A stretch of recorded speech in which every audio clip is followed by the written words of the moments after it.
The Nerd Academy podcast is released weekly at 12 p.m. Eastern Standard Time, available on our website at www.thenerdacademypodcast.com and wherever you listen to podcasts. You can find the Nerd Academy podcast on Facebook, Twitter, Instagram, and YouTube.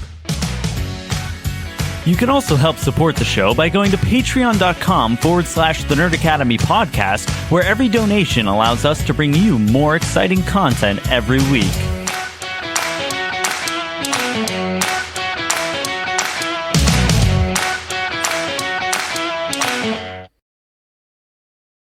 Good morning, class, and welcome back to the Nerd Academy podcast, your source for nerdom news and commentary.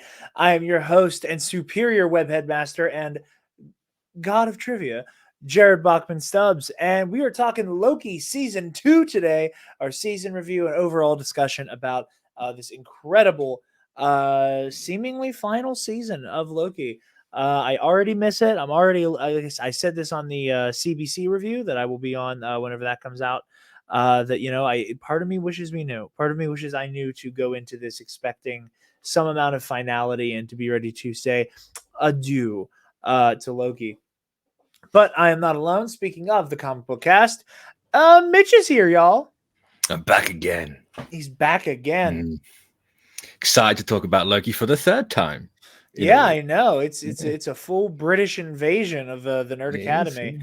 And also joining us, hiding, it's Trey Mitchell. He's muted as well. I know. I don't think Trey wants to talk to you because you don't like Andor, Mitch. I mean, that's fine. So you and I can just. I can handle a one-on-one. The bullying team up. He's back. Trey, I'm sorry I jumped the gun on introducing you. As I clicked add to studio, you disappeared.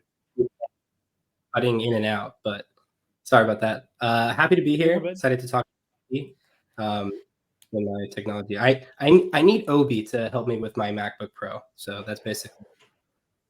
Obi would be god tier tech support. Truly. I think he could unfuck some things I have going on my end. But yeah, no, I'm very excited for this conversation. Trey, you were like, hey, I want to talk Loki. And I was like, you got it, because you are on the list of people, just open invite all the time. Love talking to you about this kind of stuff. Just a little bit of housekeeping and programming notes. Spencer and I have begun working on the last couple episodes we need to get out for the Versus series. Those will be out the week after Thanksgiving. Fingers crossed. This week has been, again, hectic schedule-wise for me. I'm guesting on a number of podcasts, i.e. ComicBookCast. I'll also be on For the Republic again this week. We're talking about the Tartakovsky Clone Wars series. So keep your eye on the For the Republic podcast feed, Connor's other show, his other Star Wars show. Andrew and I co-parent Connor. And what else was there? Oh, yeah. Hopefully as well next week, a review for the Marvels. I was seeing it this weekend. I didn't get a chance to the past couple of days like I've been trying to. So yeah, keep your eyes out for a Marvels review on this channel. $5 tier on the Patreon for the rest of Versus Series Season 4, and a review of the Marvels here, or said that already, and then the Tartakovsky Clone Wars retrospective on For the Republic. So yeah, it's a busy week around these parts. And you know what helps when you're having a busy week? A crisp Bloody Mary. A crisp Bloody. So you guys know the drill. Sunday's Bloody Mary has the most badass Bloody Mary accoutrement in the multiverse, with their 3-time award-winning spicy Caesar mix, as well as their mild and traditional mixes if the spice ain't for you. They also have their award-winning as well, pickled dilly beans, okra, and asparagus if you want to get your freak on and garnish that bad boy. And if you're really freaky, you could go ahead and salt that rim, baby. I've said it before, and I will continue to say it. Sunday's Bloody Mary is the only Bloody Mary mix I will ever use. I can make a damn good Bloody Mary from scratch, and let me tell you, Sundays outdoes me, and I think I'd be a pretty good judge of what kind of Bloody Mary I like. So click the link in the description below. Use the code TNAP, TNAP at checkout, and get 10% off your order, and help out your favorite nerds while you do that. Trey, I'm going to give you the floor first, since Mitch and I have talked ad nauseum about Loki a good bit together already, and let you speak your piece. How are you feeling about this season? I know you and I both have Loki pretty high on our MCU show rankings. Yeah, so I would say season 1 of Loki is like not only one of my it's not only my favorite MCU show, but probably one of my favorite seasons of TV ever.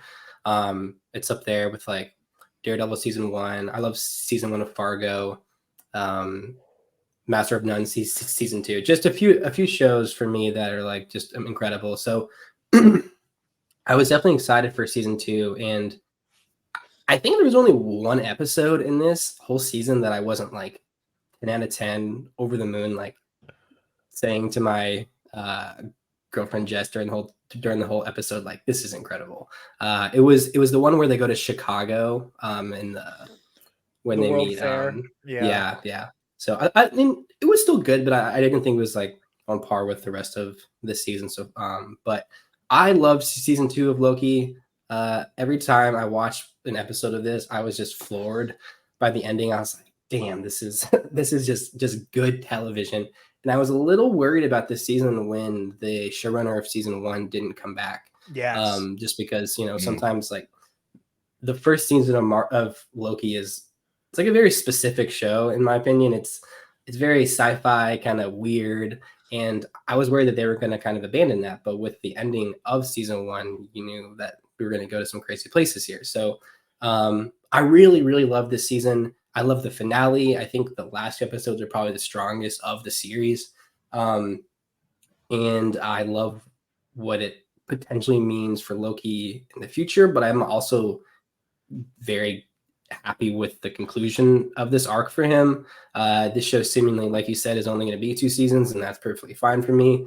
I never thought watching Endgame, the little throwaway scene it almost felt like, with not throwaway, but just, oh, Loki got the Tesseract and he's gone. Okay, we have some sort of issue here now. But it would be interesting then to think about where we got here now with these 2 seasons of Loki, because it's 2 of my favorite seasons of TV. It's probably my favorite story in the MCU ever, like including movies. I love these 2 seasons of TV. I think they're so well made.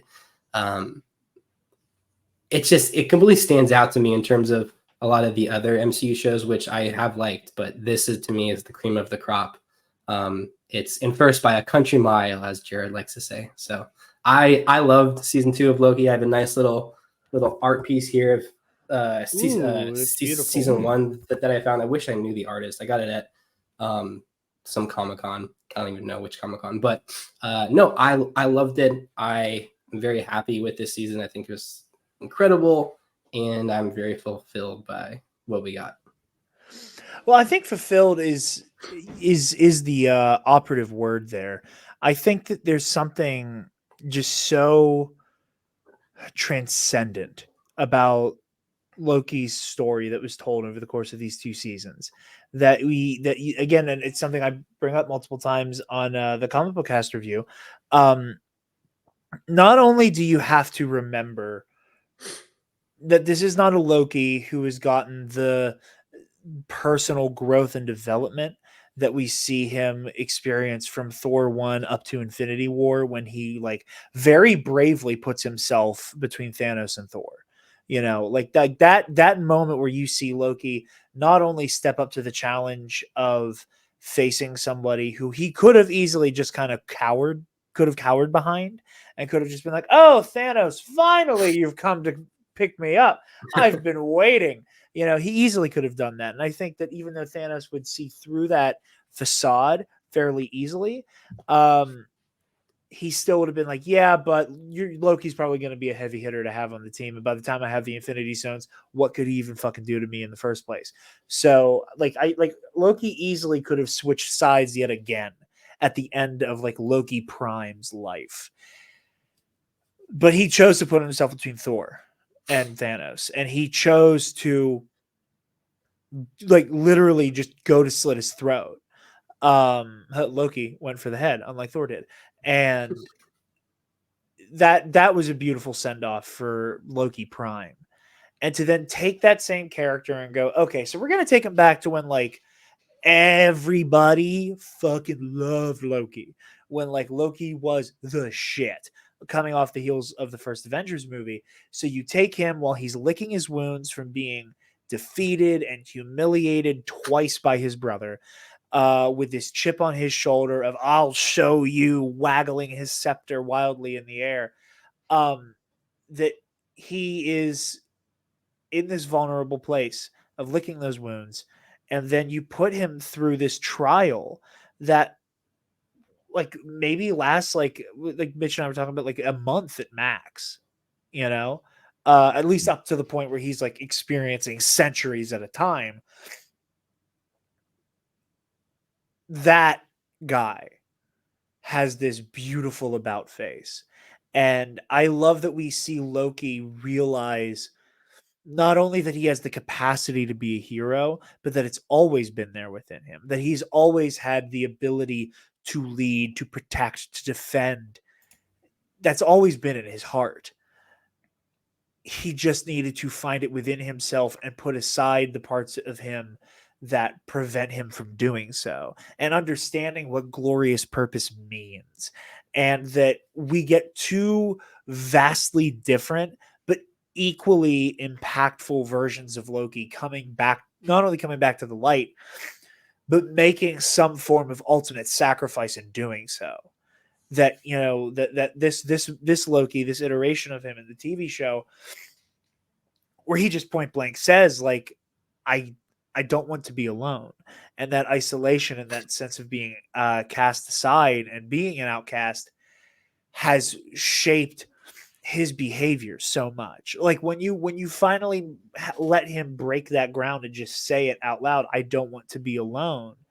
You understand that, aside from his envy and his ambition, that so much of what drove him as a villain in the MCU was that sense of, it's that proverb that describes all of my favorite characters who have a complicated morality, of that whole, the child, or the proverb, I think it's an adverb, that's a different thing. That proverb of, the child that does not feel the warmth of the love of the village will feel the warmth of it burning to the ground. And you see that in Loki, and you see that, in the face of making this incredibly difficult choice that is so beautifully framed around the way that, he kind of has this boy who cried wolf complex going on of like, well, what is the only solution to this problem? It's if I ascend to a throne and take the ultimate power. And everybody, Sylvie included, looks at him and goes, yeah, nice fucking try. We see through this for what it is. You just want power. You want to be at the seat of power. You want to be taken in by he who remains. And it's like, no, I don't want that. Somebody has to do it. And I don't want it to be me. This is the last thing I want to do. And you see him struggle with that throughout, and then make this very selfless choice to isolate himself as the only person who can save all of reality. It's just so wonderful. It's just so beautiful. Mitch, your overall thoughts on the season before we start talking specific character stuff. Overall, I think it's definitely the strongest I think they've done. Like, by and large, right? It's not even a competition. As much as I love like stuff like WandaVision and She-Hulk, like this is so far above any of those that if this isn't their new standard, then everything else is going to be a disappointment, right? But I was the same way with the first season as well, where I thought it was their strongest one, but it wasn't my favorite. Like in the list of all just the TV shows, it's actually quite low down. But with this, I think it shot up to number one. Quite clearly number one. But just everything that both you and Trey have said about the show, I just echo it, because I think it is just the character arc of this Loki, where you have Sylvie, and everything with Sylvie and him is just like an introspective conversation with himself and trying to figure out everything. And he actually, in the end, he has to make that ultimate sacrifice. He has to be alone. This Loki can't get what he wants.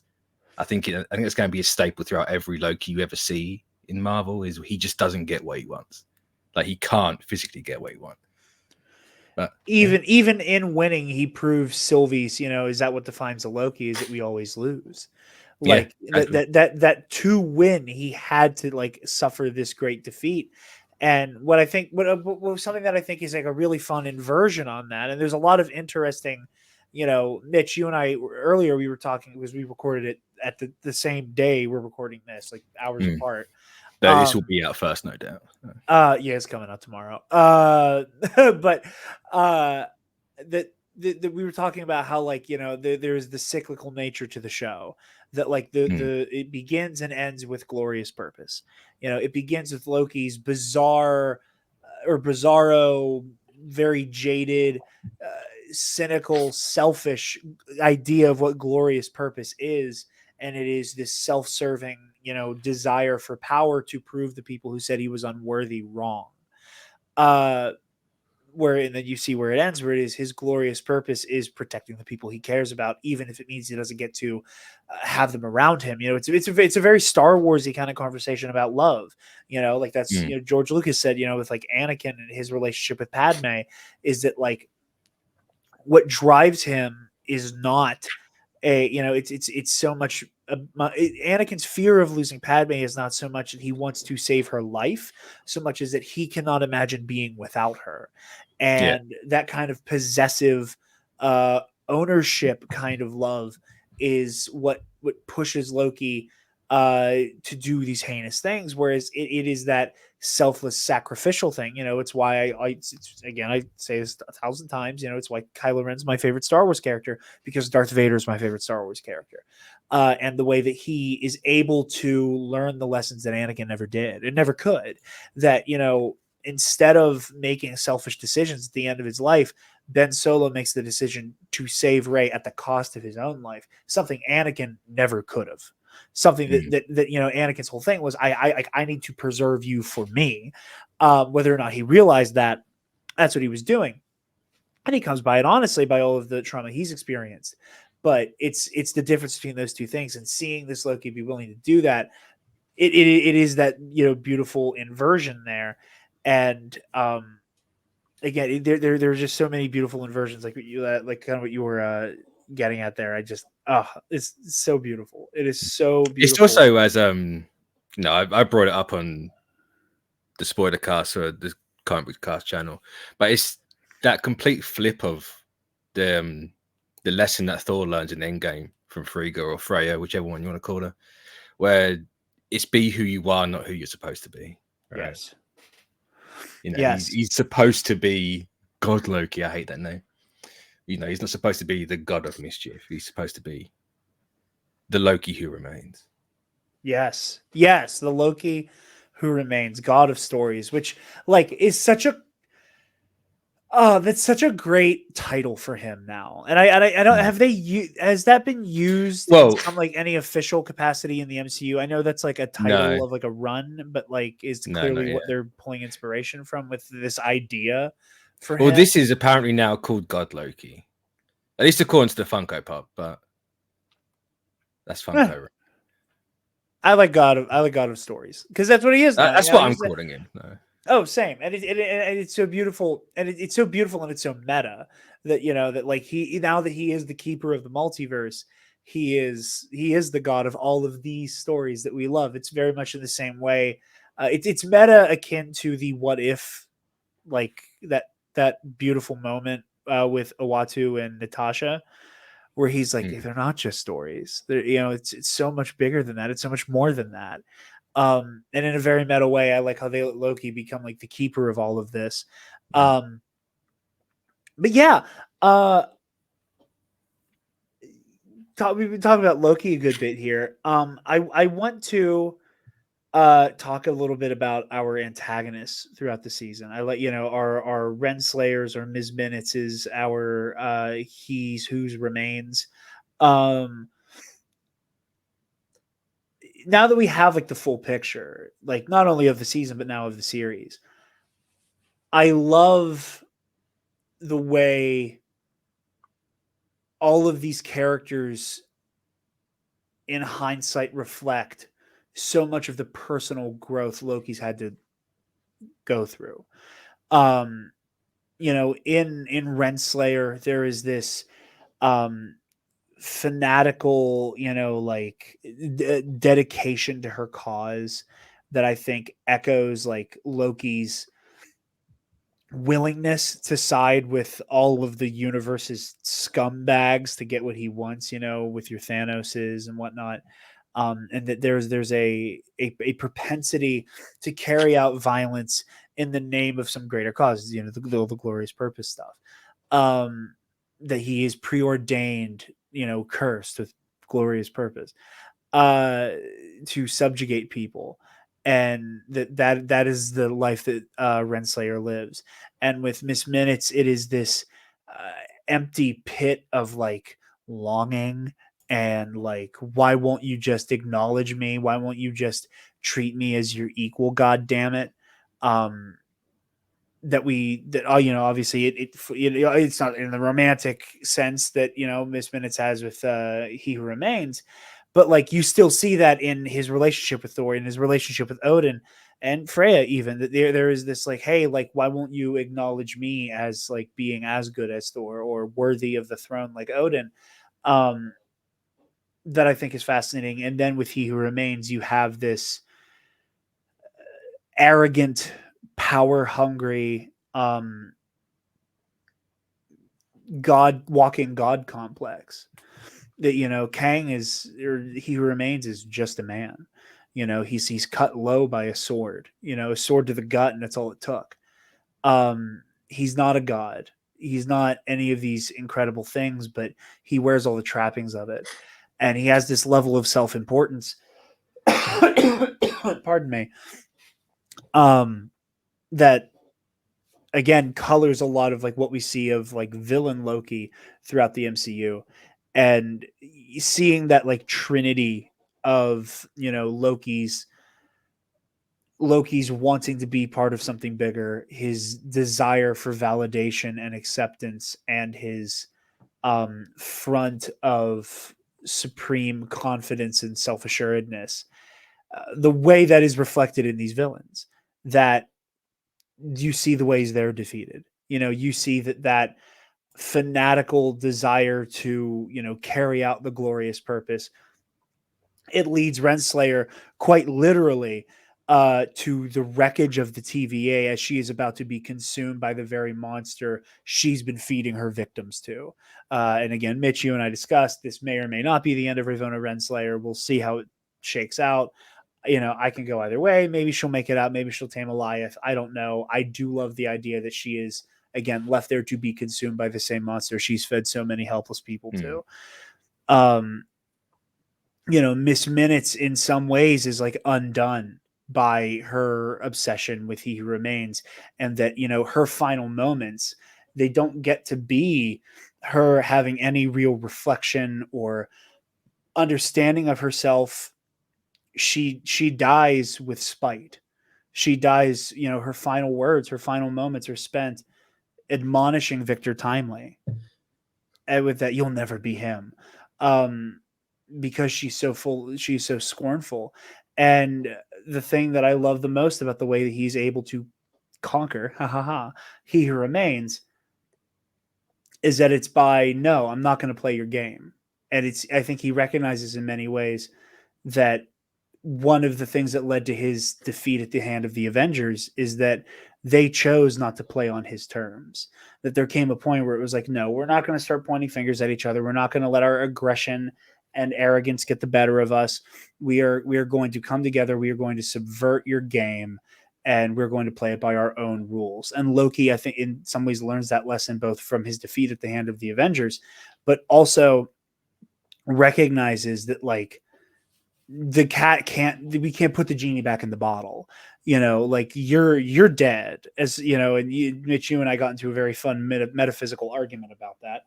About whether or not there even is a He Who Remains anymore, and the nature of time loops and whatever. But I still stand by there as well. I still stand by you're wrong. But it'd be like that. But no, that there is this, he defeats Kang, and he usurps him by taking a throne that he never wanted. And that, again, that's that beautiful dramatic irony there, that the one thing Loki always wanted his entire life is the one way to save the universe. And I think in a beautiful way, he knows it's the right thing to do, because this time he doesn't want it. Trey, I've been rambling for a moment. If I'd happily give you the floor, because I haven't shut up in like 20 minutes. It's okay. I've been on enough podcasts with you to know the general back and forth. So formula. Yeah, so I think it's interesting with season 1 compared to season 2, because season 1 you had more like big bads in terms of Renslayer and Miss Minutes, kind of, and then at the end He Who Remains. But with season 2, like those characters almost play a backseat to like time, and like time is the real issue here. And I really loved that. Like it wasn't like, oh, there is a big, like when the way season 1 ends, you think, oh my God, Kang is gonna be. Like, you see Loki go back to the TVA and you see these giant sculptures of Kang and whatever. So I'm like, oh, wow, Kang's going to be season 2 or whatever. But with this, it's like so much of Loki's issue is not being able to, I don't even know what that thing is called, but, the tube that saves time, not being able to go and fix that. We see the same temporal loom. The temporal loom. Yeah, I wish I was OB and I knew of terminology. That TVA book, I would love to own that. Like it'd be really cool if they would sell that. I would love to just have that, on my little free money. That is free fucking money. Marvel Studios. Yeah, and have Kiwi Kwan sign some, and I would pay even more money for that. That would be dope as hell. Right? And I'm sure we'll talk about OB, but no, just the idea of time. Like there's a moment I think it's in the finale where Loki's asking Obi, like, how long does it take for me to figure everything out and like engineer this thing? It's like decades, like hundreds of years, and then it just cuts to like 100 years later or whatever. And I was like, oh, this is so cool. My favorite song of all time is called Time by, sure I'm wearing Pink Floyd. Just the idea of time is so interesting to me. So to have that be sort of the main crux, the main issue of this season, I just thought was pretty cool, neat, as our friend Connor would say. Having Renslayer at the end where she sends so many people was pretty cool. I enjoyed that. Also, just wanted to say one thing: the music in this is so freaking good. I believe Natalie Holt, right? That's who. Yeah. Does it? Yeah. Okay. Like when the credits started playing to this, I like stood up and did a salute, like the national anthem started playing. Like Loki, the score of the theme of Loki is my national anthem. I love it. There are just a lot of technical things about this show that I just it just gets me going. But yeah, I start throwing ass every time I hear that. Bum bum bum bum. It's so good. If I'm ever in a club, which not likely, but and like some sort of the Loki theme comes on, throw an ass for sure. Throw it in a circle. Yeah. Listen, I need Natalie Holt hasn't done Star Wars yet, has she? Didn't she do Obi-Wan? She did Obi-Wan Kenobi, yeah. That's what. Okay, I was going to say I couldn't remember if it was her. Which or not. I was a little underwhelmed with that score. It was okay. I hear that. The Obi-Wan Kenobi score has grown on me. Natalie Holt, if she is like on a Loki type beat, like if she's like, you have like there's certain artists, especially rappers, people be like, you got album such and such, and then you got mixtape such and such. Like I know people make the delineation with like Lil Wayne and Logic a lot. Yeah, it's like they're in two different fucking modes between what type of project. J. Cole. I want Natalie Holt on her in like Loki mode to do the Rey movie. I like if I could get like some type of new Jedi theme that is as like makes my hair stand up as like I think it's a Loki green theme with like the dun dun dun dun. It's dun, like dun.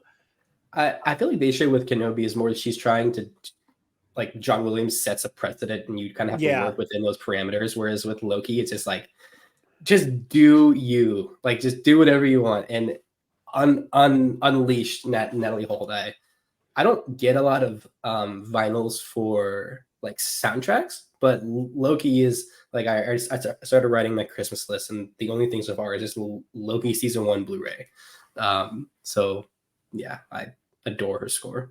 Absolutely, it's so good, and that final version we hear in the credits, like, is so melancholic. Like, again, I want like a Pusha T verse on it. Like it's just so good. I could like have like a really good rap early Kendrick or for Jarod, like whatever it is. I could have some bars over that. Trey really does know the TNAT formula where he said, yes, someone has to bring up Kendrick Lamar because we've talked about rappers. I need a Drake diss on it. I need just take the vocals for the heart part for Adonis. Adonis is played by Jonathan Majors. You have something there. Adonis Creed. Wait, no, that's not true. No, he's the villain opposed to Adonis. No. He was in a Creed. Right. You're not too far off. Yeah, right. But yeah, no, God, it's just so beautiful. And again, like this is like a really, really tight cast. Like everybody gets so many incredible moments, like Mitch, you brought up on the CBC review, like Sophie DiMartino does not get as much Sylvie screen time this season as she did in the first. Yeah. But like, there's not a single moment she's on screen where she does not just own every moment of it, like just pleading with Loki about like the TVA is inherently bad. You can't keep doing this. The terror in her eyes as she's seeing time cave in on itself. That moment of realization of maybe you have to stop me from killing He Who Remains. I don't know. She owns every single moment. There is this war weariness to Owen Wilson as Mobius that I loved. And again, like it is that you got to remember how like short a window of time these two seasons take place over. That like in the time of Mobius realizing he's been worshiping a false god, that all of this is just could not be more horse shit if it wanted to be.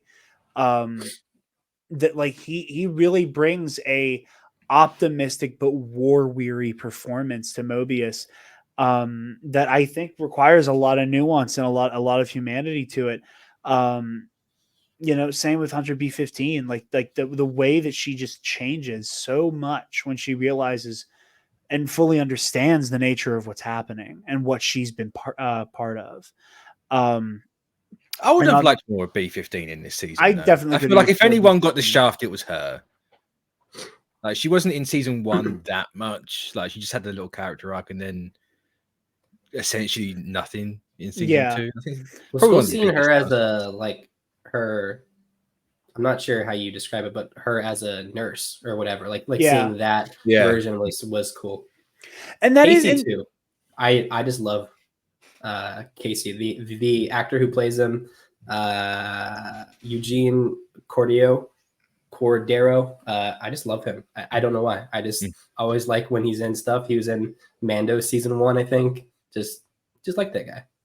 Who was he in Where was he in Mando? I think he was one of the villagers when. Oh shit! You're right. Cara Dune episode. Yeah, in Sanctuary. Yeah, he's one of the ones that's in some stuff. Yeah. Yeah. Oh, the moment you said that, I saw his face because he goes to Dune when he's like trying to leave Sorgan.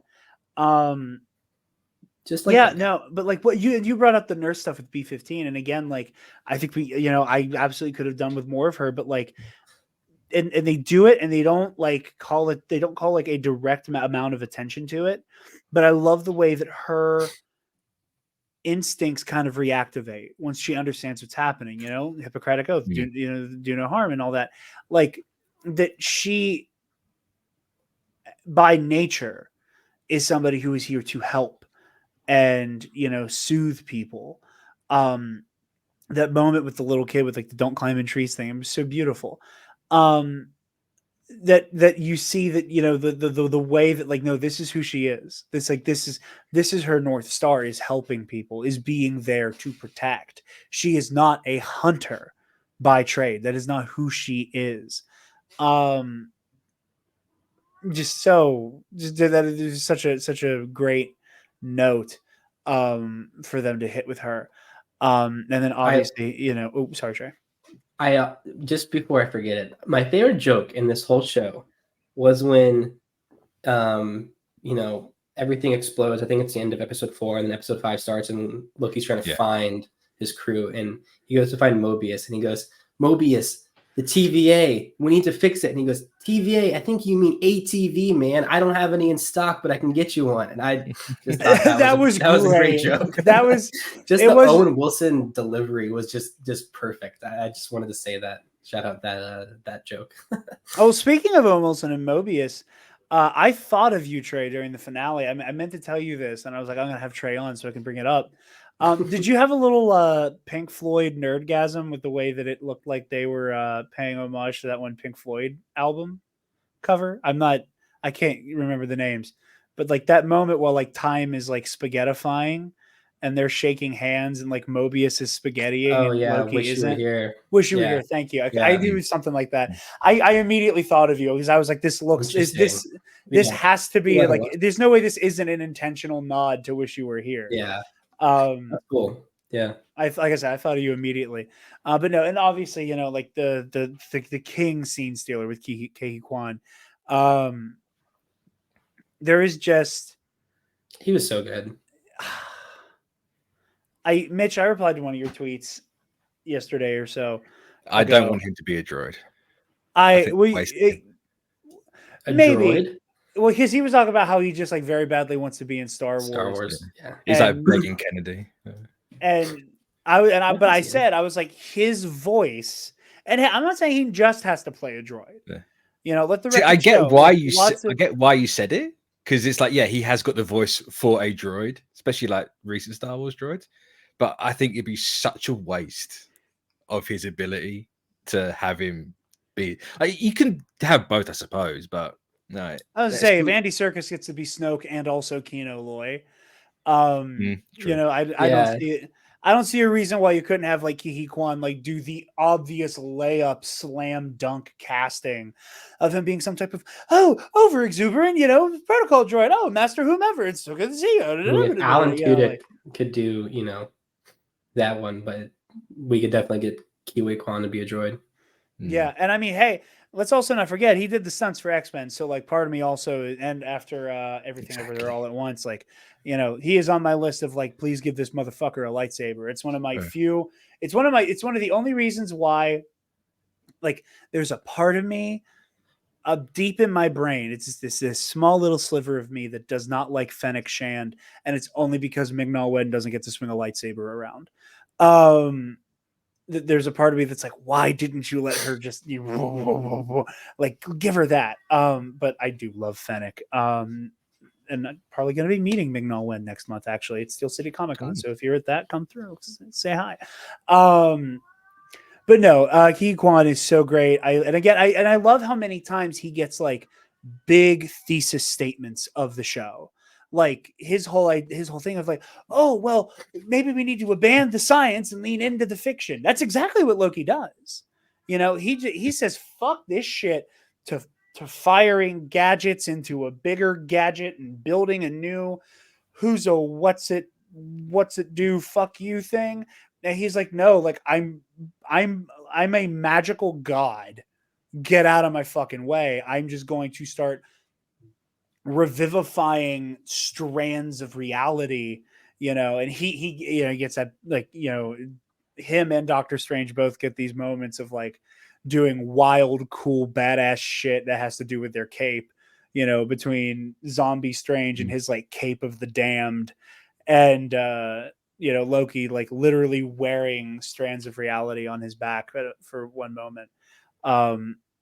Or at the very least it's framed that way. But like he gets those mission statements, he sets the tone for so much of this like wacky, weird, heady sci-fi adventure. And I wouldn't necessarily say it was a complaint I had about Loki, but it was always something that I thought was weird, was that this show, which is incredible, at least in season 1, there was this weird dynamic where I was like, you could make this exact show and it not have to be about Loki. You know, like you could have you could reframe it as, oh, like, you know, like, let's just call him Tom. Let's just call him Tom is like this, like there are specific flavors of this guy throughout the multiverse who have consistently been a problem for these time cops. And he meets this other version of himself and they work together to, like, you know, redefine how reality gets to exist. You could have done that with anybody. It didn't even have to be in the fucking MCU. It always could have been a thing.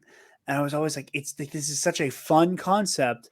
Sometimes I'm curious as to, like, what would this have looked like if it didn't have to exist within the confines of the MCU. And then in the final moments of this show, it's like, no, this is why it had to be about this fucking guy, because he is the only person who can solve this problem because of the specific power set he has. And I love this season because we get to see Loki not only do more of his, like, magic and sorcery and illusions and stuff, we get to see him use it combatively. We get to see his combined power with Sylvie when they're just dropping an entire platoon of TVA goons together with their combined magical might. And I was like, yeah, that's cool. But, like, again, like, why does it have to be Loki? Like, I'm not complaining. I love everything about this show, but why does it have to be him? Is there a way you could have told the story if it not being Loki? And by the end, it's like, no, you could not have told this story without him. It has to be him. It has to be this specific journey. So wonderful. Trey, I'm going to ask you a question that goes all the way back to the first episode of this season. Just out of curiosity, because there's a conversation I had with Travis. In the first moments of the season premiere, I was thrown for a loop because I interpreted the end of season 1 as when Loki returns to the TVA and Mobius doesn't recognize him and B-15 doesn't recognize him, and he looks up and he sees the statue of Kang the Conqueror, or He Who Remains, whatever you want to call him. I interpreted that and went into season 2 with the assumption that he was in the next rebooted version of the TVA. And it was a version of the TVA that had been, I'm going to try to avoid saying conquered now, that was usurped by like a straight up Kang, you know, no He Who Remains, a Victor Timely, just a Kang the Conqueror. And they were it was just a mask off worshiping of him. And then obviously we realized, no, Loki is in a past version of the TVA when it was the mask off, we worship He Who Remains. Did you have any like inclination of like that's where that's what they were getting at the end of the first season? Because I'm just interested in asking people that question, because I feel like I'm the only person who had this very different takeaway from everybody else at the end of the first season. You know, I think I just thought when we saw the statue of Kang that like things were very fucked up. Like by killing He Who Remains, that just things changed. I don't know exactly what I thought about it. I think one of the things I liked about this show, Loki, is like, so I'm a big Star Wars fan. I know, Jarod, you're a big Star Wars fan too. When I watch Star Wars shows, I theorize about the things that are going to come next. Like with Ahsoka, every episode, like my brain, like I couldn't sleep, you know, after I watched an episode of Ahsoka, because I was like, oh my gosh, these things could happen. But with Loki, I just watched the episode, loved it, and then didn't really think too much about what was going to come next. So when this new season started and he was in the past, there's a lot of weird stuff time-wise in this, where, you know, he's telling a past version of himself, like he opens the elevator. Just there's a lot of stuff that's a bit confusing at first when you see all this past and present version of Loki that you're seeing, like 15, you know, he does something and then you go 15 seconds back in the past and he talks to that past version of himself. So it's a bit confusing. And I'm not even totally sure if I understand everything that happened in this season in regards to all the time travel stuff. But I think, Jared, just to answer your question, when I did see the end of season 1, the King the Conqueror statue, I just thought by killing He Who Remains that the whole TVA was messed up. I don't think I really knew if that was the past or the future, but just that things were very different. Yeah. As I said, I was just curious because I that the whole idea of, oh no, this is just the TVA pre the timekeeper lie. Yeah.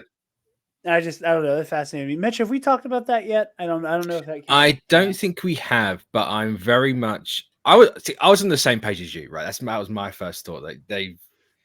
Like you've got rid of He Who Remains. The variants are loose.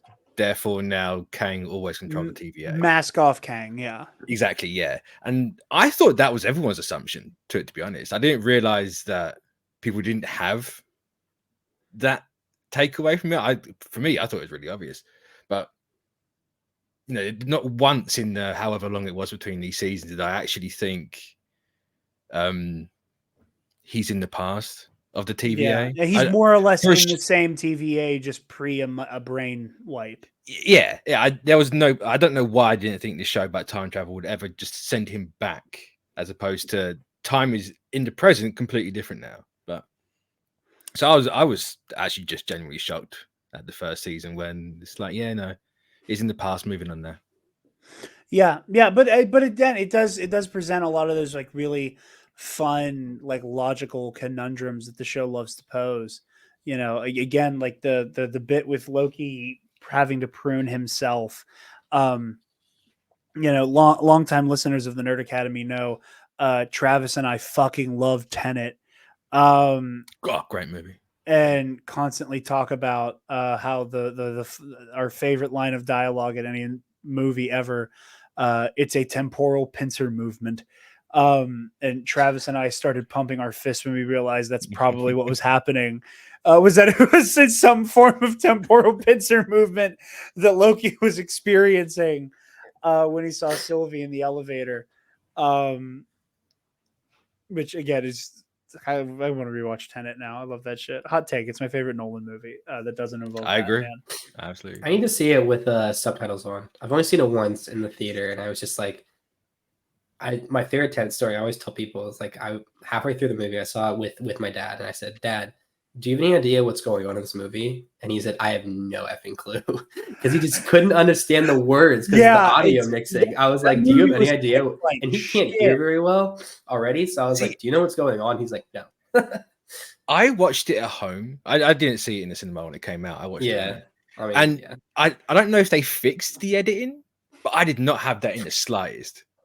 Watching that movie, all I could think about was, what are people talking about? Like, you can hear everything so clear. They probably made it a little bit clearer. I think it may have had something to do with so loud. Yeah, well, I think it had something to do with like the way it was mixed for cinemas. I think it had something to do with the way that it was mixed, that like whatever speakers specifically carried the sound of like the special effects and the music, that for whatever reason that was so high in the mix. And I remember the day I realized that like different speakers were playing different parts of the audio for the first time, because I think it was one of the times I saw Rogue One in the theater that one of the speakers was fucked up, and it was every time a TIE fighter, and you heard that iconic when a TIE fighter flies by, and there was one specific speaker in the theater that had this like this auditory like screaming, like it was just like it was just this like terrifying crackle noise that just deafened everyone in the room. You didn't get that iconic screeching from the engine. But yeah, no, I did love that stuff. And again, like it's something that they only could have done. And I always like to brag that like I figured out Loki season 1 like from the first 2 episodes. It's like timekeepers are bullshit, and it's gonna be Kang and da-da-da. I know there was a third thing that I was like thumping my chest over, being excited about. The Loki season 1 finale too is like one of the only MCU show finales that I feel like really hit for me. That I was like completely satisfied, because like WandaVision, I really liked it. I thought the finale was kind of weak. Falcon and Winter Soldier, same thing. Just kind of, I don't know of an MCU show that I definitely not Secret Invasion finale that I loved, and the Loki season 1 finale. Oh, Trey, because of Twitter, you felt weird about Nick Fury, who spends several moments in the show talking about race relations, piecing out while the president of the United States greenlights hate crimes, was weird. You didn't like that? You thought that was fucking bizarre? See, just a slight Secret Invasion thing. I like that show for like the first 2 episodes because the like vibe of it's cool, and then I felt like it went nowhere. Like we got, I don't know. I will say Secret Invasion, I like the first half of it. Yeah. I think it is the only main theme that can compete with Loki. I don't even remember. It was AI generated. Don't worry about it. No. Oh, the credits. The title card credits were okay, Mitch. You were. I mean, they had to launder that money somehow. Like, just dump it all in the AI. I don't acknowledge that show's existence for what it did to Rhodey, and I never will. I don't mind Scroll Rhodey. Mitch, we were talking earlier about how much I love Nando V movies. Here's a good recommendation for you. Nando V movies, like original thing that he did a lot of was that he would do videos that were either like I'm given the keys to the castle to remake whatever thing. This is how I do it. Or he would do videos that were like a one small change, where he would change one specific element of that story. And here are the ramifications from it. And he was like, I don't really like doing those videos anymore for a number of reasons, but I'm going to do one more. And he hadn't done any in fucking years. And he did here's how I would do Secret Invasion. You should watch that one. I think you would really like it, because he does Skrull Rhodey, but in a different direction. Is Rhodey kept before or after Endgame?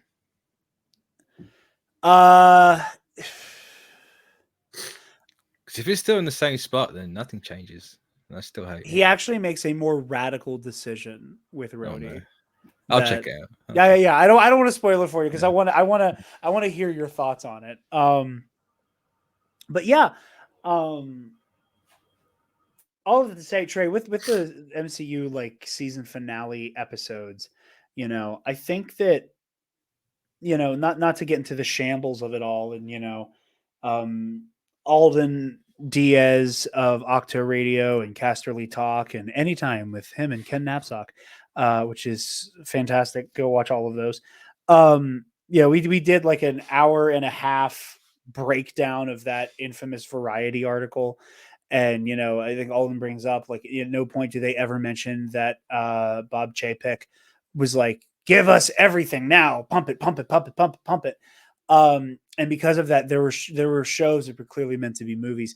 And I think that the reason why Loki, I think, sticks the landing so well as like 2 finales and 2 consistently really good seasons of television is that I feel like this show was designed to actually be a fucking TV show and not a movie that got turned into some bizarre mini series.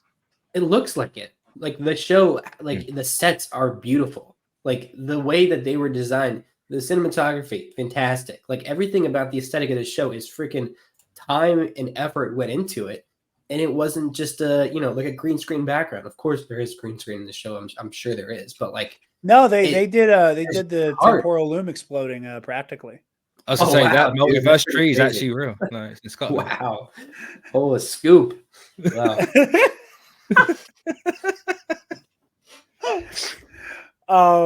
Scoops. But no, I agree with you. I do really love the aesthetic of the TVA. There's something so fun about something so like weird, heady sci-fi that is just so beyond our comprehending because of the technology being rooted in this like almost early Cold War technology aesthetic. The TVA, I love the fact that it's seen in a dream. Yes, it's very liminal in that way. Yeah. I just love the fact that it's actually Obi's warehouse when he's Douglas Adams in quotes. Yes. Yeah, because his whole office like it has the same Yeah. it looks like the apparatus of the And say they have tubes this and- shot where you're looking at like the exit door, like but just right before everything spaghettifies, right? And you can just see where the desk goes. And they got like a little prototype, like bench where Loki sits on. Love that detail. It's so good. It's so good. And there are so many just great unspoken, just look for it details that man, I really love. Like Casey being Frank Morris of all people. That was a fun bit. That was a fun bit. I listened Alcatraz. Yeah. I love that. I listened to a show called Last Podcast on the Left, which is a hybrid. Like they do a little conspiracy stuff, they do a little true crime, they do a little supernatural, they do a little cryptid, a little bit of all that, stuff that goes bump in the night. And they did a series of episodes about the history of Alcatraz and its like most notorious inmates and all those stories. And because of that, I am permanently cursed with. Now, I knew before that Alcatraz means pelican or whatever. So every time people were talking about, oh, it's so cool. Casey was actually this Alcatraz inmate. I'm just in the back of my mind. I'm like, it's a fucking pelican. It's fucking pelican. That's all I can think about. Is all I can think about. Everybody was having all this fun talking about Alcatraz, and I'm like, nope. I listened to those last podcasts on the left episodes. All I can think about is those episodes, and Alcatraz means pelican. Loki in season 1 being DB Cooper too. My friends and I still had an obsession with DB Cooper. I have no idea why. We just thought it was funny. And then when I saw that trailer, like he used DB Cooper, I like freaked out. DB Cooper is to you what Alex Jones is to me. I wouldn't go that far, but maybe in 2020, you don't have a painting of DB Cooper in your bathroom? Dude, freaking MH Flight 370 was to me in 2014 what Alex Jones did. I was obsessed with that plane going missing. Absolutely obsessed. Anyways. I'm surprised the show never did more with like that concept though. I understand why it didn't, because the show's not about that. But Loki being like people like a DB Cooper or Casey being Frank, is when they announced it, I thought that's what the show was going to be, which I'm happy. Yeah, because they had it with the concept art, didn't they, of like the 80s theater in London or whatever. It's like, Loki's going to be Frank with time causing mischiefs. It was well, they framed it as like, what if Doctor Who was a kind of a piece of shit, and like it's. I'm not saying this to be granular and correct you, just because like I remember seeing that image and being so perplexed as to what was going on. It was 75 because it was Jaws. Like I remember it like saying that like Jaws was on the marquee, or maybe I'm making that up in my own mind. But I feel like it might have been, but because they obviously they do that shot in this season, right? When they go to the Zaniac, yeah, the whole Zaniac thing, which is in the 70s, I think. I'm saying it's the 75 in the time card. Yeah, that was another fun callback. Is it like 10 years later when he and Sylvie are at that bar in the 80s and there's a Zaniac arcade cabinet? Yeah. They really hung on that though. Like the waiting for player 2 screen, they really hung on that. I was waiting for something to happen with it, but it never happened. Well, I mean, in many ways, it's kind of meant to represent like Loki's weird relationship with isolation and loneliness.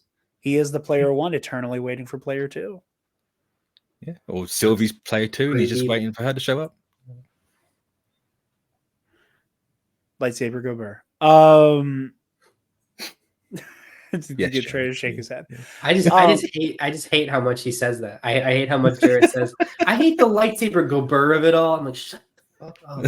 No, okay. I never say I hate the lightsaber go burr of it all. Yes, that is a direct quote from my thing is I hate when people's analysis stops at lightsaber go burr. Okay. We can talk about the same thing with just more words. Well, no, because I like lightsaber go burr of it all. Or I don't know. I like when the lightsabers go burr. I like that a lot. I get frustrated. It's just a phrase. I don't know. Something like poking at me. I don't know why. It's so funny to me that you dislike that phrase. It seems like something you would say more than me. That I think is funny. Yeah. But there's nothing wrong with it. My brain just like pushes back, which I can't explain, but it's okay. But yeah. I also just made me think of it. and it's something that doesn't happen a lot in the show. I just need to bring up, I love the sword play. We don't get a lot of it, but like Loki's duel with Sylvie going on and on and on and on. It's just so well choreographed and edited. Like I love the perspective shifts where like you're seeing it from both of their like almost like a first person perspective of them like having their little fencing match. And it's also, you don't get to see Loki just scrap very often. Like a lot of the time he's either scheming or he is, like magicking the shit out of people, or the few times we do see him just like actually throw down, he's getting his shit kicked in. Because typically he's fighting Thor. So like, I don't know. There was something really fun about seeing him like just fencing and showing like, yeah, like he only loses fights because the people he's put up against are like thoroughbred fighters, and that's not a thing he typically is, but he can hold his own. Is of course I like. Can Loki hold his own? Have we ever seen him in a physical fight? Yeah, I mean we see we see him get beat up a lot, but that's what I'm saying is that like. This show, yeah, like a fight implies that it's two equal sides, right? That's just getting your shit pushed in. No. I mean, I don't think it's a fair fight against Thor. Exactly, it's not a fight. Has he ever actually like been in a proper fight? No, I mean, yeah, he's just lost them.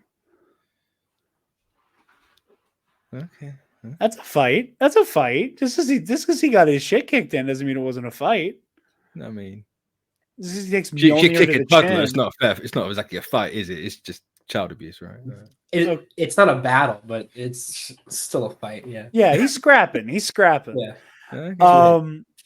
Yeah. Do we have any other like final thoughts on this beautiful melancholy season of Loki?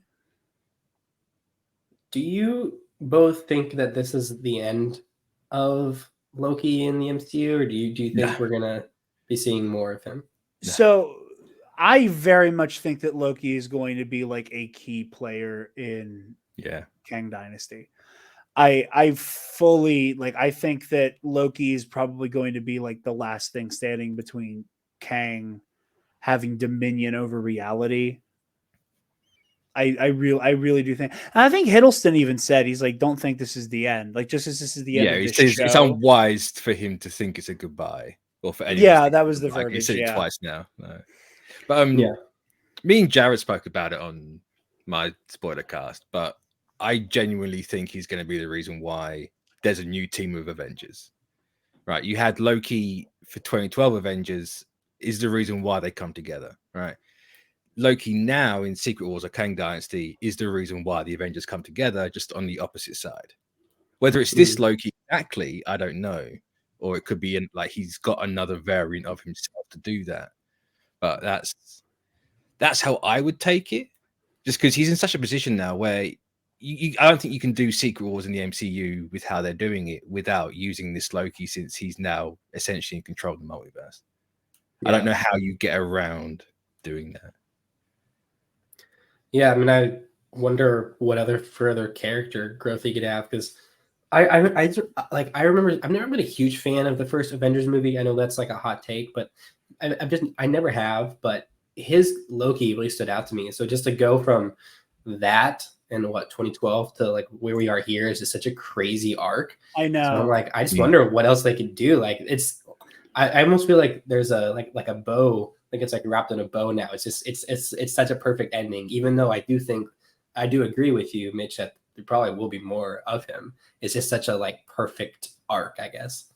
It is a perfect arc. It's one of those things though that like for me, I've always it's like a gripe I have with stories like this in general is that it's like one of the reasons why a lot of people like aside from just shitty critiques and bad media literacy, people like brushed up against The Last Jedi, I think, is that they wanted to see Luke in his like full glory as a fully formed Jedi Knight, and I think it's why like people get, myself included, excited to see like Luke in The Mandalorian and stuff.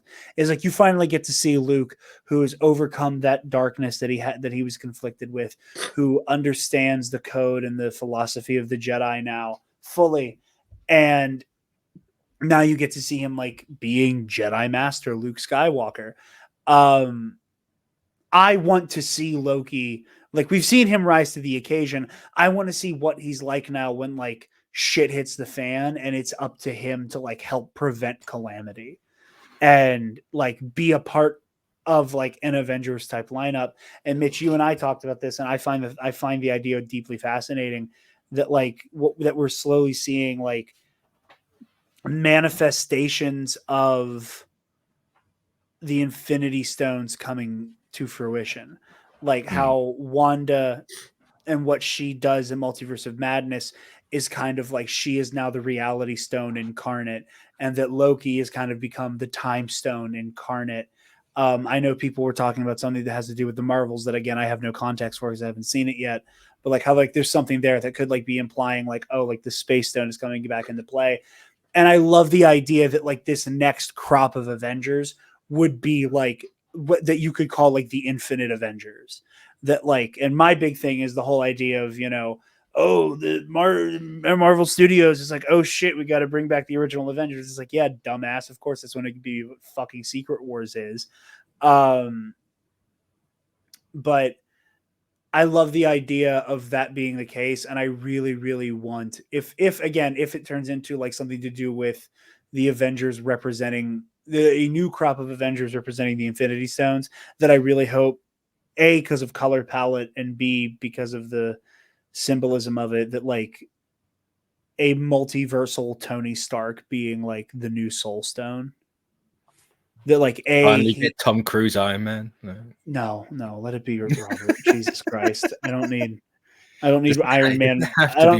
No, it doesn't. They had their chance with Multiverse of Madness. They couldn't make it happen. I don't need it. I don't need Iron Man gets you to join a cult. Yes. The kind of what the Avengers are. Oh, please. You and I are on the same side of too much Marvel stuff for you to be shitting out of your mouth. You can get Jared Leto in there, and you know, you gotta that's too far. That's where I draw a line. He's too busy climbing the Empire State Building. Morbius is the Mobius. But no, I do love the idea of like Tony being this like manifestation of the Soul Stone, because he's its last victim. And be like the gold of the Soul Stone, you know, the goldish orange. I don't like how you said victim there. He was the last person whose life was claimed by the Soul Stone. Maybe even that still hurts a little bit. But anyway, I think that would be neat. I would like that very much. But yeah, is that all we have, gentlemen? I think so. Yeah. Hell yeah. Trey, where can the lovely people find you, my friend? You can find me on Twitter at Trey_Mitchell3. I changed my name, my Twitter handle in the last few months. First time I've said that out loud. But yeah, I really, right now I tweet a lot about basketball, big basketball fan. But I also tweet about, things I love, like Loki season 2 or The Bear season 2. That was a great season 2. Or movies. I just saw a movie 2 nights ago called Saltburn. Pretty interesting. So I tweet about movies a lot and shows and sports. So if you like any of those things, we got to get you back to talking about movies on a microphone. I love listening to you talk about movies on a microphone.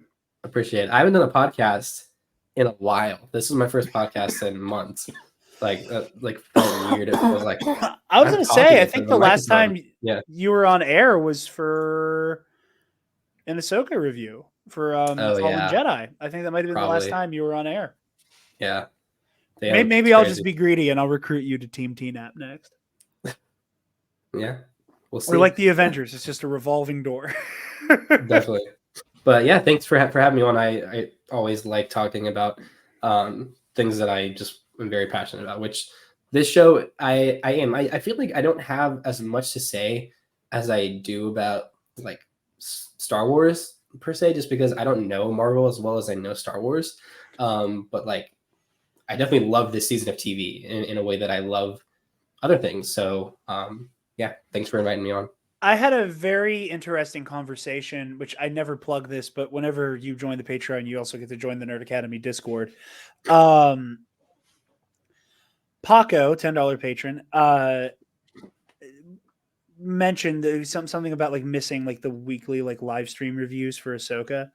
And Trey, I'm in a similar conundrum as you, and I think it's because like Star Wars consistently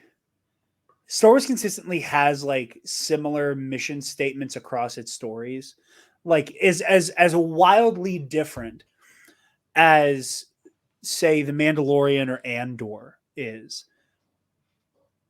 They're still hitting a lot of similar themes because it's what Star Wars has always been about, with a lot of those ideas and themes, that I feel way more confident being able to, as the credits roll, sit down and talk about it, because like I feel like I personally have an understanding of Star Wars, and that myth and like what it's trying to say, as opposed to the MCU, which is consistently telling stories that are like touching on different themes, and like again, like that everything from WandaVision to a Ms. Marvel to a Loki, like they're all tackling different ideas, and that I feel the need to like sit down and simmer with something like a Loki more than I need to be able to have a competent conversation about Ahsoka. Where like something like Ahsoka, I was like, yeah, like I want to do the, kind of like I kept calling them like the live call-in shows, but they really turned into like decompression sessions of like talking through it, and then I would get to do like an actual review of like, okay, I've thought about this for a while, here's what I think it's about. That I don't super feel comfortable ever doing that with the MCU. Now that said, I am thinking about doing that for What If season 2. I haven't made up my mind yet. 9 episodes. 9 days, 9 episodes. I haven't made up my mind yet. I think I might. Well, you mentioned Andor, and like I was doing, so I had a Star Wars podcast for like 4 years called Skywalking Through the League, and like we did episodes about Andor, and like I love Andor. I think it's amazing. I didn't have a lot to say about it though. Like I'm just like, this is really good. I don't know if I'm smart enough to talk about it, And like with Loki, it's not the same, because I don't think it's like, well, one, it's not as many episodes, so like you have more happening in each episode. But yeah, I kind of feel that with that show, and then this to an extent, but there's still more I feel like I could talk about. So I hit a brick wall talking about Guardians of the Galaxy 3, where like I was just like, this movie is so good that I don't even feel like I need to tell you why I think it's good, if that makes sense. Like I admit you were on for that review where I just kind of hit a point where it's like, y'all can tell this shit's great. Yeah. I don't. It speaks for itself, and I've never had that experience before. But yeah, no, Trey, it is always lovely to have you on, and your voice is greatly appreciated. I think you bring you bring this like excitement for like film as an art form to these conversations that I greatly appreciate, and love having you on for this type of stuff, especially when it is at that intersection of like space wizards and superheroes and like good filmmaking, that when those two things really hit an intersection, those are the moments where like I gotta have Trey on to talk about this. Appreciate it. Yeah, I mean it's nice when like a show like this just like looks so good. I'm like, like I can have my superhero, and I can have my like stick up my ass like film critic, like film snob at the same time, So this one's not a theme park ride, folks. I don't know. The branches look like giant slides. What does Scorsese think of it? Mitch, you never know. You'll make a TikTok about it, I'm sure. Left, right. Mitch, do your plugs, asshole. Why am I the asshole? You're talking mad shit, and we can't see you, but we can feel you seething as Trey's talking about how much Loki's he loves Andor coming out of Mitch. You put far too much stock in how I actually feel about Andor. I know, but you've made it a bit. Back. It's what I just. Jarod should appreciate a good bit. Listen, the day I got the message from Armin as you were recording, that you were talking shit Which about one? Andor. There were several. I know. It was like 2 weeks in a row. But whenever he was like, "Hey, Mitch is talking shit about Andor. What do you have to say?" And I was like, I like humbling Andor stands, so I'm not gonna tell him not to. But Mitch also goes way too hard with this bit, so I don't know. I mean, I don't get how just saying Andor bad every like a month and a half is too hard. Where can the people find you talking about how much you dislike Andor? Where can the people find you talking? You can about how find much me you on the dislike socials on the Twitter at the 692 tweets. Is that my handle? Yeah, 692 tweets. You can find it in the link tree on screen right now. And the ComicBookCast, every time there's a show that comes out, I do the weekly and then the spoiler cast. Jarod normally joins me for those, which maybe he's there for Scott Pilgrim if he pulls his finger out his ass. I don't know. I'm sorry. He'll at least be there for Invincible. I will be there for Invincible. That's a goddamn fact. I've been watching season 2. Pretty good. Yeah, I didn't know if you were into Invincible or not, Trey. That makes me Jess is really into Invincible, and I like Invincible, but she likes it more. My girlfriend. Greatest comic story ever told. Trey, I might be tagging both of you guys in for an Invincible season review. Definitely Jess, at least. Dude, I fucking love Invincible. I love Mortal Kombat, and I haven't had a chance to sit down and play Mortal Kombat 1 yet, like at all. Like I haven't even bought it yet. And I keep seeing all of the footage of Omni-Man because he was like the first DLC character. Oh my god, it's so good. It's J.K. Simmons voicing him. Yeah. Okay. I'm gonna bitch for a second. Get J.K. Simmons. I am fucking livid when I found out. So Trey, for context, both Omni-Man and Homelander are going to be guest characters in Mortal Kombat. His voice, right? Huh? I know Anthony Starr isn't doing Homelander, right? He's not doing Anthony Starr isn't going to voice Homelander. I have no idea what Homelander sounds like if it's not Anthony Starr. I am legitimately so fucking angry when I saw that story that I was like, I'm just going to pretend this isn't real. Like, I just, I need to just fully like disinformation myself into believing that it can't be true. And I really hope, shut the fuck up. I really hope that Anthony Starr is just, is being coy. I really do. And he's just like, I don't see why he would be though. Because they were, and I know, because you're right, because they were very straightforward about like, oh yeah, J.K. Simmons is going to play Omni-Man, because of course he is. But I'm not looking forward to the day when Homelander's in Mortal Kombat and people start clipping the voice lines, and I have to then inevitably actually hear Homelander without Anthony Starr. I know. I just was. That's going to be a the weird voice day. lines. The voice lines for Omni-Man are so good.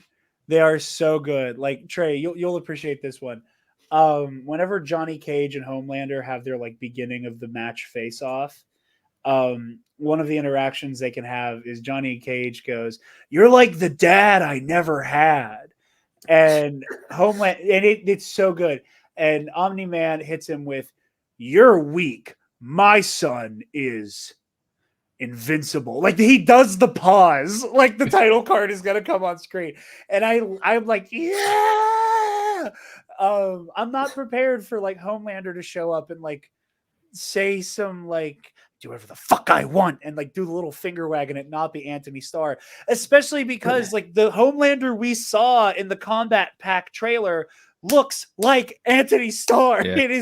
It is like the Boys TV show Homelander.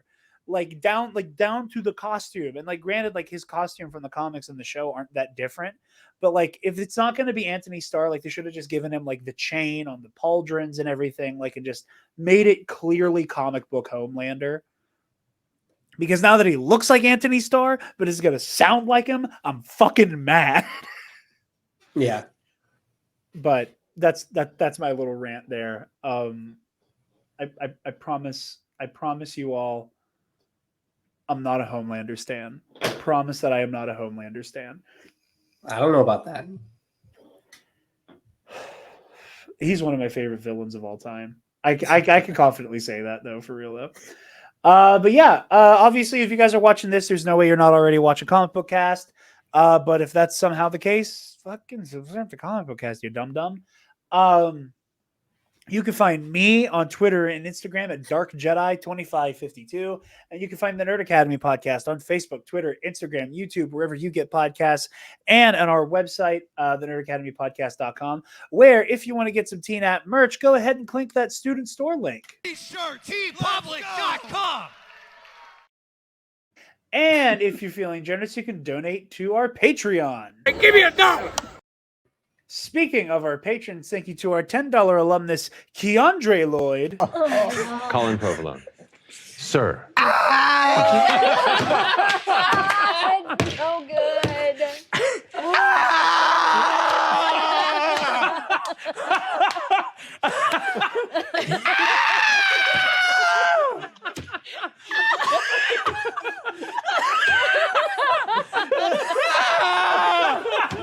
Steal yourself, Colin! Steal yourself! This is me stealing myself.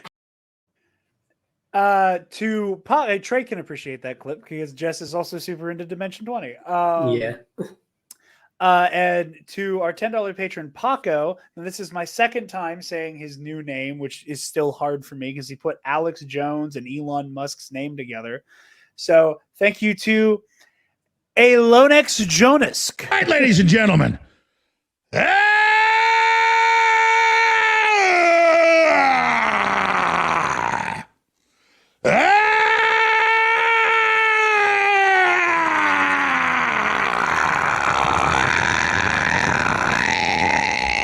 From the front lines of the information war, it's Alex Jones.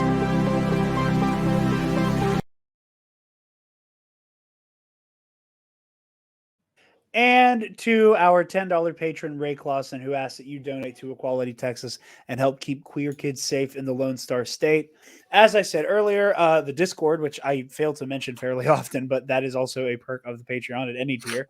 The $5 tier gets you access to the Versus series and our other Patreon exclusive content in Heroic History 101, which we don't get out as much as I'd like to. But that's a New Year's resolution, is to actually get good at doing Heroic History 101. But yeah, Versus series, we're going to have the rest of those episodes out soon. Ionized Bastard Season 2 coming soon. To give everybody a little behind the scenes look, I've mentioned this before. So part of the delay in getting Bastard Season 2 up and running is that we've switched to game system formats. Originally, we used the Fantasy Flight Star Wars system, so your Edge of the Empire, something of Rebellion, and Force and Destiny. We used that initially, and we're switching over to Star Wars 5e, which is Dungeons and Dragons 5th edition, but completely reskinned for Star Wars. So we had to remake all of our characters. And the lovely Dan Miller of Broaxium, he has a baby, he has a wife, and they're just constantly doing shit at Broaxium. So scheduling with him has been kind of rough, but Michael's been able to finally nail down a schedule. So he made his character sheet for Zuzo Yort 2.0. Fabian Martel 2.0 is done. 4044 2.0 is done. Thalbor Sheems is 2.0 is done. So Bastard Season 2 is coming soon. I cannot wait to get back into this story. I am just exhilarated. It is my favorite. It's my favorite thing I've ever been a part of. I say that sincerely from the bottom of my heart. I love it. I love getting to take part in telling Star Wars stories, period, but getting to tell one with Michael McCoy is always a pleasure. It's always an honor. And Michael has done nothing but make it abundantly clear that I personally, Fabian Martel, is in grave fucking danger this season, and he refuses to elaborate that in any way, shape, or form. So yeah, All Remaining Systems YouTube channel, Ionized Bastards Season 1, all 7 episodes are out. So go watch those. Mitch, I know you said before you're like a couple episodes into Bastard Season 1. I am, yes. So yeah, everybody go watch Ionized Bastards and then get on over here for Bastard Season 2. I can't wait. The whole gang is back together. We're going to go rescue Thalbor on Dayu and whatever the hell is going to happen for this motley crew to save the galaxy a second time. So yeah, check that out. Epic Confrontations, obviously, the Star Wars Trivia League that I'm a part of. I have a relatively recent match where I played against a mystery movie trivia Schmodown alum. I'm still keeping that tight-lipped because we don't say who it is in the thumbnail. So go watch that as well. Thank you guys for watching. Like I said, hopefully next week Marvel's review will be out. I'm going to do a news roundup as well because we got a lot of news brewing. We have talk about Pedro Pascal potentially being our Reed Richards of the MCU. We have the Madam Web trailer, all kinds of stuff to talk about. So yeah, have you seen the other Fantastic Four rumor going about? What's that? Javier Bardem is apparently the top choice for Galactus, which I'm currently in shambles because he was my number 1 pick for Doom. See, I like Bardem for Galactus. I always said that like a lot of my reads were also a lot of my Dooms. And I think that it's an interesting way of doing it, yeah. Yeah, well, because like I was always a big proponent of like Adam Driver as Doctor Doom. I liked Matt Smith as Doctor Doom as well for a little while there. At this point, Mitch, this is something you and I have talked about a lot.